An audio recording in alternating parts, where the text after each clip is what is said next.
Hello students, आज हम चर्चा करेंगे समता पर व्यापार की। पिछली बार आपको बताया था कि पूंजी संरचना को प्रभावित करने वाले तत्वों का हमने अध्ययन किया था और उसके अंतर्गत एक पॉइंट आया था समता पर व्यापार, जिसमें मैंने आपको बताया था कि अगली बार हम इस पर डिटेल चर्चा करेंगे। तो ट्रेडिंग ऑन इक्विटी क्या है, समता पर व्यापार करना क्या होता है।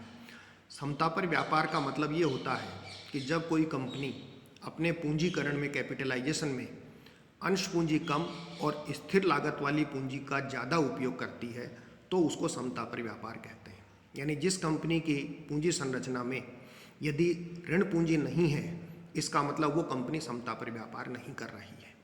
जैसा क्योंकि समता पर व्यापार करेंगे तो समता अंशों पर लाभांश देना पड़ता है और ऋण पूंजी पर हमको ब्याज का भुगतान करना पड़ता है। जैसे आप एक सवाल देखिए, इसमें एग्जाम्पल दे रखा है कि किसी कंपनी के कुल पूंजीकरण में 1 लाख रुपए समता पूंजी है और 2 लाख रुपए की इसमें जो है वो आपके 6% वाले डिबेंचर्स हैं। तो कंपनी की कुल पूंजी हो गई 3 लाख और औसत प्रत्याय दर कंपनी की दे रखी है हमें 10%। तो इसका मतलब कुल पूंजी कितनी हुई, 3 लाख रुपए पर 10% से हमको कितनी इनकम होगी, हमको 30,000 रुपये की इनकम जो है वो होगी 3 लाख रुपए पर 10% से। अब इसमें चूंकि 2 लाख रुपए के 6% वाले ऋण पत्र हैं तो 2 लाख के 6% के ऋण पत्र पर ब्याज कितना हो गया, 12,000 रुपये का। तो 30,000 रुपये में से यदि आपने 12,000 ब्याज का भुगतान कर दिया तो आपके पास कितने बचे, 18,000। लेकिन अब इन 18,000 में से आपको डिविडेंड देना है तो शेयर कैपिटल कितनी है, 1 लाख रुपए की। समता पूंजी आपकी 1 लाख रुपए की है तो 1 लाख रुपए की समता पूंजी है तो रेट ऑफ रिटर्न डिविडेंड का कितना हो गया, 18,000 टोटल लाभ है और 1 लाख गुणा 100, 1 लाख वालों को 18,000 देंगे तो 18% इसमें रेट ऑफ रिटर्न हो गई। तो समता पर व्यापार की स्थिति में जब आप ऋण पूंजी लेकर भी व्यवसाय करते हैं तो एक तो आपकी अंश पूंजी कम होती है, आपका व्यवसाय पे नियंत्रण होता है और ब्याज का भार आपका होगा।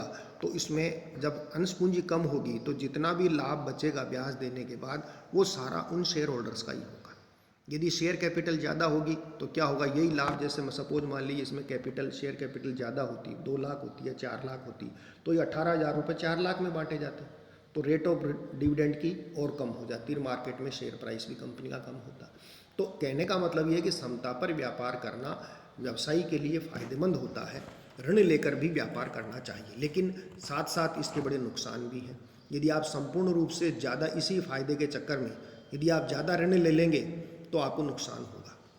तो समता पर व्यापार उसी स्थिति में अपनाया जाता है जब आपके पास में ये आपको पता हो कि जितना ऋण पूंजी पर हमको ब्याज देना पड़ेगा उससे ज़्यादा लाभ हम अपने व्यवसाय से कमा लेंगे, तभी आपको जो है वो ऋण लेने में जो है वो फ़ायदा है। तो एक व्यक्ति जब अपने व्यवसाय, समता पर व्यापार का अर्थ यदि हम परिभाषा के रूप में बताएं तो हम ये बता सकते हैं कि जब कोई व्यक्ति या कंपनी अंश पूंजी के साथ साथ ऋण लेकर भी नियमित व्यापार का संचालन करती है तो उसे समता पर व्यापार करना कहा जाता है। अब ये समता पर व्यापार अल्प समता पर भी होता है और उच्च समता पर भी व्यापार इसको हम कह सकते हैं। तो इस व्यापार पर, समता पर व्यापार पे जब ऋण पूंजी पर, जैसा मैंने बताया कि ब्याज की दर उसकी प्रत्याय दर से कम होती है, तभी जो है वो समता पर व्यापार करना लाभदायक होता है। यानी आपकी इनकम की परसेंटेज आपकी ज़्यादा हो और डेट, ऋण की ब्याज की दर आपकी कम होगी तो ही आपको फ़ायदा होगा। अदरवाइज़ कंपनी पर ब्याज का भार ज़्यादा हो जाएगा, इनकम कम होगी तो आप ब्याज कहाँ से चुकाएंगे, निश्चित रूप से आप गर्त में जाएंगे, लॉस में जाएंगे। तो वो समता पर व्यापार करना कहलाता है। फिर इसमें आता है समता पर व्यापार के प्रकार। तो जैसा अभी जिक्र किया हमने कि समता पर व्यापार 2 तरह का होता है, एक अल्प समता पर व्यापार होता है और एक होता है आपके उच्च समता पर व्यापार। 2 तरह का समता पर व्यापार होता है। अल्प समता पर व्यापार का मतलब क्या है कि जिसमें ऋण, अंश पूंजी की मात्रा जो है वो ऋण पूंजी की तुलना में कम होती है। समता पूंजी कम होगी तो अल्प समता पर, तो अल्प समता पर व्यापार यदि होगा तो उसमें ऋण पूंजी कम होती है और ऋण पत्रों की पूंजी ज़्यादा होती है। उच्च समता पर व्यापार कब होगा, जब अंश पूंजी ज़्यादा होगी और ऋण पूंजी कम होगी, तो उसमें हम उच्च समता पर व्यापार उसको कहा जाता है। अब इसका उद्देश्य क्या है, समता पर व्यापार करने का उद्देश्य क्या है, तो इसका जो उद्देश्य है वो क्या हो सकता है, तो इसमें एक तो आता है वित्तीय साधनों पर नियंत्रण। कंट्रोल ओवर फाइनेंशियल रिसोर्सेज, कि जो कंपनियां समता पर व्यापार करने का एक उद्देश्य ये होता है कि कंपनियां अधिकतम ऋण लेकर उन वित्तीय साधनों पर नियंत्रण स्थापित करना चाहती हैं। वो खुद की पूंजी कम से कम लगाते हैं और ऋण पूंजी ज़्यादा से ज़्यादा लेकर के वो व्यवसाय करना चाहते हैं, तो वो वित्तीय साधनों पर अपना नियंत्रण चाहते हैं। दूसरा है लाभांश दर में वृद्धि। जैसा अभी ऊपर हमने देखा इसके अंतर्गत कि यदि अंश पूंजी कम होती है तो लाभांश दर जो है वो ज़्यादा होती है, क्योंकि बाकी जो लाभ बचेगा ब्याज देने के बाद में वो सारा का सारा लाभ उन इक्विटी शेयर होल्डर्स को मिलेगा। तो इक्विटी शेयर कैपिटल यदि ज़्यादा होगी तो वो सब में लाभ बटेगा, तो परसेंटेज कम हो जाएगी। और यदि इक्विटी शेयर कैपिटल कम है तो इसके अंतर्गत जो है, और कम कब होगी, जब हम शेयर कैपिटल कम रखें, डेट कैपिटल ज़्यादा रखें, तो उस स्थिति में उनका लाभांश की दर में वृद्धि हो जाती है। तो कई प्रमोटर्स ऐसे होते हैं जो शेयर कैपिटल कम रखते हैं और इसके कारण उनका जो लाभ व्यवसाय का होता है वो सारा का सारा लाभ वो ज़्यादातर खुद ही ले लेते हैं, क्योंकि 75% जो कैपिटल है मैक्सिमम जो है वो प्रमोटर के पास में हो सकती है। 75% से ज़्यादा कैपिटल प्रमोटर अपने पास नहीं रख सकता। फिर अब मतदान शक्ति को केंद्रित करना, तो जैसे शेयर कैपिटल ज़्यादा होगी तो वोटिंग राइट्स, जैसा अभी आपको बताया कि वोटिंग राइट्स केवल शेयर होल्डर्स को ही होते हैं, तो कम इक्विटी कैपिटल होगी तो सारे वोटिंग राइट्स उन कम शेयर होल्डर्स के पास में ही जो है वो होंगे, तो उससे वो अपने वोटिंग जो कंपनी में जैसे चाहे वैसे डिसीजन वो ले सकते हैं। वो अपने खुद के पास हो सकते हैं, उनके मित्रों के पास हो सकते हैं, उनके रिश्तेदारों के पास में शेयर्स हो सकते हैं, तो वो मिलाकर के शेयर्स यदि ज़्यादा हैं तो वो मतदान शक्ति को केंद्रित कर सकते हैं। तो इस प्रकार से ये समता पर व्यापार जो है वो किया जाता है। तो नटशेल में हम ये कह सकते हैं कि समता पर व्यापार का मतलब ये है कि जब हम समता अंश पूंजी के साथ साथ हम यदि डेट कैपिटल ऋण पूंजी लेकर भी व्यवसाय करते हैं तो वो समता पर व्यापार की स्थिति कहलाती है। अब इसको एक दो सवाल से आपको समझा देते हैं। जैसे ये दे रखा है, एक व्यवसाय की विनियुक्त पूंजी का अर्थ प्रबंधन इस प्रकार से किया गया है। इसमें इक्विटी कैपिटल 6 लाख है, प्रेफरेंस शेयर कैपिटल 4 लाख है, डिबेंचर्स 8 लाख दे रखे हैं और रिजर्व एंड सरप्लस इसमें 2 लाख, टोटल 20 लाख रुपए की इसकी जो है वो कैपिटलाइजेशन है, पूंजीकरण कंपनी का किया हुआ है। अब ये कहता है कि कंपनी का ब्याज व कर से पूर्व 4 लाख रुपए का कंपनी लाभ अर्जित करती है और इसके समता पर व्यापार के लिए जांच करो, कर की दर 50% मानी जा सकती है। अब इसकी जांच करने के लिए हमको स्टेटमेंट बनाना पड़ेगा अर्निंग्स का, कि इक्विटी शेयर्स के लिए कितना पैसा बचता है। तो प्रॉफिट एज गिवन जो EBIT हमें दे रखा है 4 लाख का दे रखा है, तो सबसे पहले तो इसमें इंटरेस्ट घटाएंगे डिबेंचर्स का। तो 8 लाख के डिबेंचर्स हैं, 6% उन पर ब्याज है। डिबेंचर्स जो है वो 8 लाख के हैं और 6% डिबेंचर्स इसके अंतर्गत जो है वो दिए हुए हैं। तो ये हो गए आपके 48,000, ये इसमें से घटा दिए तो 352 बच गए। अब ये हो गया प्रॉफिट बिफोर टैक्स।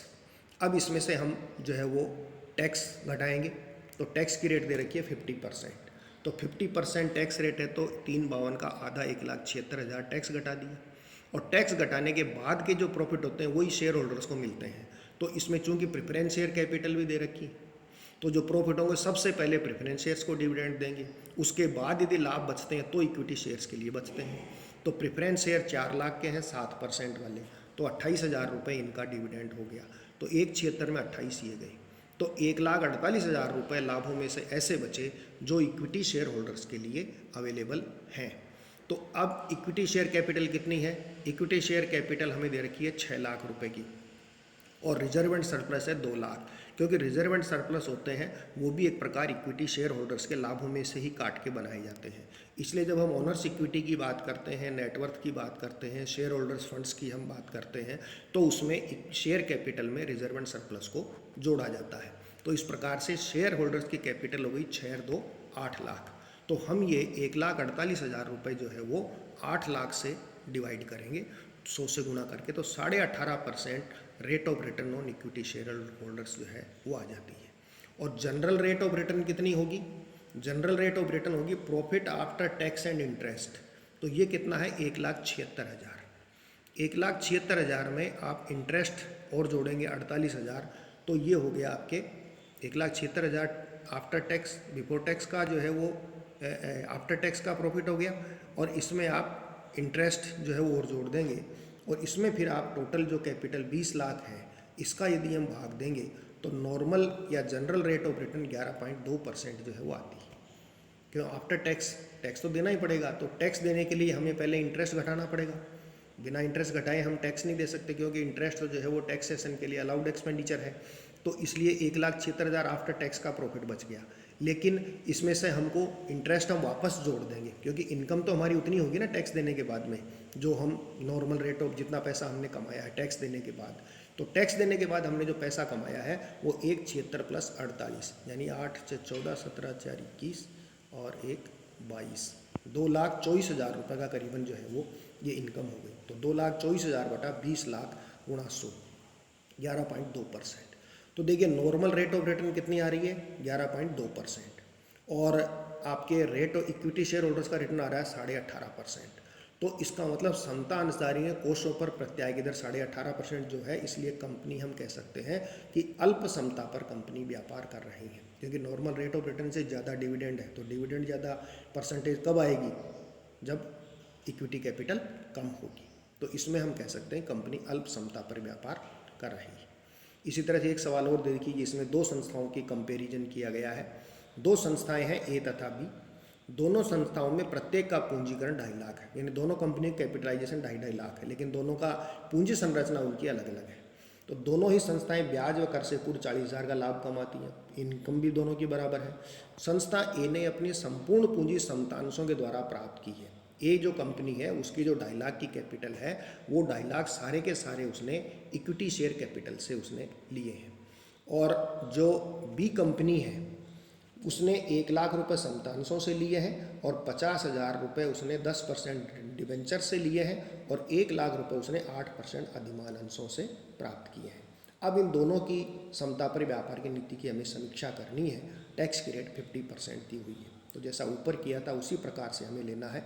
तो ये फर्म ए और फर्म बी, तो पहले earning before interest and tax ये दोनों का बराबर है, 40 इसका है, 40 फर्म बी का है।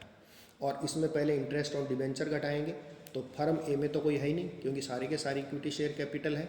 और फर्म बी के अंतर्गत जो आपको दे रखा है कि 50,000 के इसमें जो है वो डिवेंचर्स हैं 10% वाले, तो इस पर 5,000 का इस पर ब्याज। तो पीबीटी आ गया 40,000 और 35,000। अब 50% टैक्स, तो इसमें 20,000 गया, इसमें 17.5 गया, 17.5 गया। तो अब इसमें डिविडेंड प्रेफरेंस शेयर्स का, क्योंकि इस बी कंपनी में प्रेफरेंस शेयर्स हैं 1 लाख रुपए के 8% से, तो इसलिए इसमें 8,000 रुपये प्रेफरेंस शेयर डिविडेंड घटा दीजिए। तो इसमें 20,000 और इसमें 9,500 रुपये बच गए प्रॉफिट जो इक्विटी शेयर होल्डर्स के लिए अवेलेबल है। अब इसमें इक्विटी शेयर कैपिटल देखिए आप, रिजर्व एंड सरप्लस इसमें है नहीं, तो इक्विटी शेयर कैपिटल फर्म ए के अंतर्गत तो 2.5 लाख रुपये पूरी की पूरी है, और फर्म बी के अंतर्गत जो है इक्विटी शेयर कैपिटल आपको 1 लाख रुपये की जो है वो दे रखी है। तो इसमें 2.5 लाख है, इसमें 1 लाख है, तो 20,000 में 2.5 लाख का देंगे तो ये 8% रेट ऑफ रिटर्न आ गई, और इसमें 9,500 में आप 1 लाख का देंगे तो 9.5% इसमें रेट ऑफ रिटर्न जो है वो आ गई। तो अब जनरल रेट ऑफ रिटर्न यदि हम निकालेंगे तो जैसा ऊपर बताया profit after tax and before interest, तो ये 20,000 बटा 2.5 लाख देंगे तो इसकी 8% आ गई, और इसकी जो है वो 17,500 है, इसमें वापस 5,000 जोड़ देंगे जैसा ऊपर के प्रश्न में हमने किया था, उसमें 2.5 लाख का हम भाग देंगे तो इसमें 9% आ गई। तो देखिए फर्म ए में तो 8% नॉर्मल रेट ऑफ रिटर्न है और इक्विटी शेयर्स पर जा रहा है 8%, तो दोनों में बराबर है।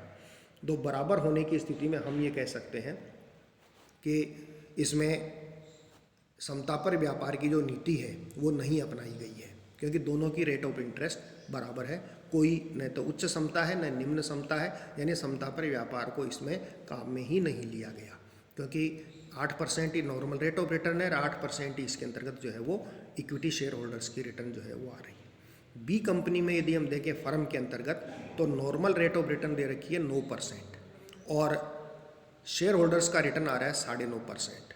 तो इसके अंतर्गत शेयर होल्डर्स को ज़्यादा रिटर्न आ रहा है। तो ज़्यादा रिटर्न कब आएगा? जब इक्विटी शेयर कैपिटल ज़्यादा होगी। तो इसलिए हम यह कह सकते हैं कि फर्म बी ने अल्प समता पर व्यापार की नीति जो है वो अपनाई है, क्योंकि इसकी जो समतांशधारियों की आय है वो 9.5% है और नॉर्मल रेट ऑफ रिटर्न इसमें 9% जो है वो दी हुई है। तो इस प्रकार से हम कह सकते हैं कि समता पर व्यापार जो है वो क्या होता है, ये बड़ा इंपॉर्टेंट पॉइंट है ट्रेडिंग ऑन इक्विटी। इस पर कई बार अलग से टिप्पणी जो है वो पूछ ली जाती है, या छोटा 10 नंबर का सवाल इस पर, जैसा ये सवाल आपको बताया है, ऐसा क्वेश्चन 10 नंबर का इसके अंदर जो है वो पूछ लिया जाता है। तो उस दृष्टि से भी ये बड़ा इम्पोर्टेंट है। धन्यवाद।